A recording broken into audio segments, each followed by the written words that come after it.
Right, this is the reason why I nearly gave up in business after 2 months of being full-time. So what had happened is I'd quit my job. I'd gone into business full-time, and of course I'm excited. I've left my job, happy days. And within those first 60 days, it was hell. And I'd signed up no clients. I was struggling for money, even to the point where I couldn't do my food shopping. I was struggling to put food on the table. And I tell you what, for me, it was embarrassing because there'd obviously been a lot of hype about me leaving my job, and I felt the weight of that. And I was in a position where I was like, oh my God, I can't actually do my food shopping. Like that, first of all, that's a serious position to be in. It's embarrassing. And I'm thinking, I got desperate at that point because I was like, oh my God, I have to do something to make money. I have to do something in this situation. And it was difficult for me to do, but I actually went onto my laptop and I started looking for night shifts at local supermarkets like Tesco's and stuff, just to see if I could get myself a quick job where I could get some income in. And I did feel devastated that I was doing it because I was thinking, oh my God, I've been in business for 2 months and I'm already having to look for a job. And that thought actually gave me a kick in the backside because suddenly this feeling from within is like, I cannot let that happen. I cannot be in business full time for 2 months and then already be having to look for a job. And so with that thought in mind, it gave me this power to do something. And I actually took some responsibility. I was like, I'm not having this. Like, I've got to figure this out, and I've got to figure out how to sign a client, how to make some money from my business. And what I'd actually done is I'd built up a small Facebook group. I think I had like 100 people in it that I'd been just building up over like the previous year or two. And it wasn't very active. I hadn't put much content in there, but I went through and I messaged all 100 people. And I sent them a message and something along the lines of, look, you've been in the group a little while. What is it that you're looking for? How I can help you? And I'll tell you what, out of 100 people, one person replied.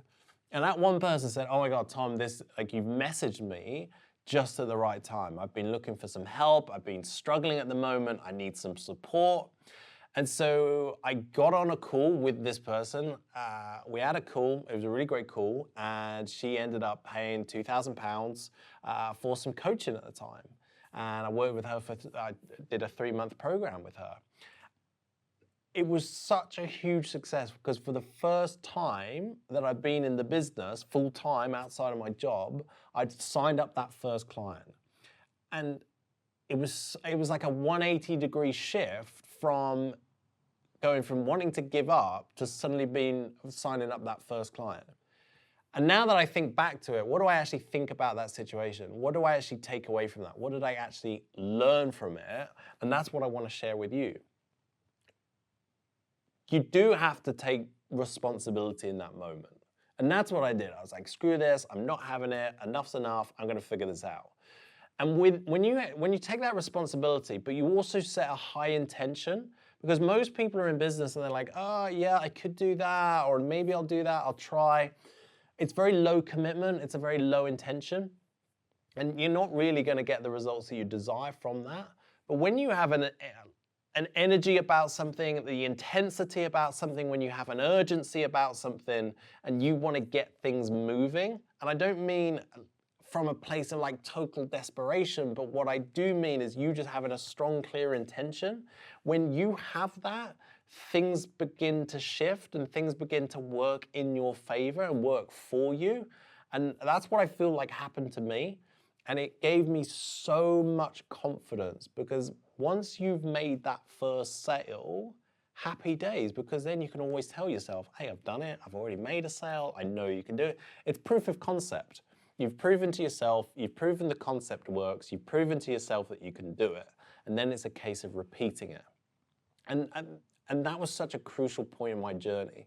So if you're at a point where perhaps you're thinking about giving up or you're thinking about going back to a job, it's okay to have those thoughts. It really is, because everybody has them. everybody has a thought of wanting to give up, wanting to stop doing it, because we perceive the idea of going back to a job being the easier option. But let's say this, you go back to a job, yeah, okay, you got steady income coming in again, you're feeling good, relief, but what's gonna happen in 12 months' time? You're probably gonna wanna leave the job again, you're gonna wanna leave your 9 to 5 again to then start a business again. So you're just gonna circle back round to it anyway. And that's the place that I was in at that time. And it's that case of wanting to get money on the table and get things sorted. And just with full intensity, full intention, I went out there and I made money. And that's why you can do it too. There wasn't like a magic tactic I had or a framework that I was using in that moment. I just went and found people who needed help. And it just so happened that out of all these people I messaged, that one people needed help. And it just goes to show you, if you go and talk to people, if you're going to interact with people, and you find out what it is that they want, and then you can start understanding how you can help them as well. So go out there, make it happen. Look, you don't have to give up.